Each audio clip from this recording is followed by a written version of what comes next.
Државата ги остава на цедило болните од цистична фиброза. За само 8 пациенти ќе има интервентна набавка на лек, а останатите ќе чекаат подобро време. Од Асоциацијата за цистична фиброза не им веруваат на устните ветувања на здравствените власти дека ќе се набава лекот Трикафта и остануваат на ставо дека утре во 12 часот ќе излезат на улица. Дишете ни сламка па ќе сватите колку ни е итно порачаа пациентите.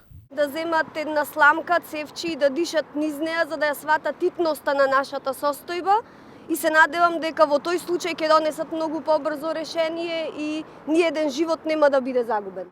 Да го добиеме правото на лек, да се избрза овие сите закони кои што се потребни и да сватат дека ние време за чекање немаме. Министрите за здравство и за финансии ја бранеа ваквата одлука, велејќи дека станува збор за околу 200.000 евра по пациент, но рекоа дека лек наскоро ќе имало и за останатите, но кога не кажаа. Терапијата, како што рекоа министрите, е првично за 8 пациенти во тешка состојба, а стремежите се набавка на лекот за 30 пациенти оваа година. Се надевам дека во најскоро време со сите тие потребни измени на закон за јавни набавки и останатите закони поврзани со набавка на лекови и обезбедување на финансиските средства ќе обезбедиме и терапија за овие пациенти.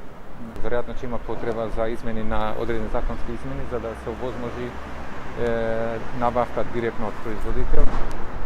Тоа за кратко време ќе биде на седница на влада и собрание. Пациентите со ретки болести со месеци реагираат дека им доцнат терапиите, а лицата со цистична фиброза досега неколку пати протестираа пред Министерството за здравство. Зашто државата е глува на овие апели на кои лекот им е и повеќе од потребен, Оздруженијето се револтирани и ќе протестираат утре пред владата. Инаку во земјава има околу 130 до 140 пациенти од сите возрастни со цистична фиброза на кои лековите живот им значат.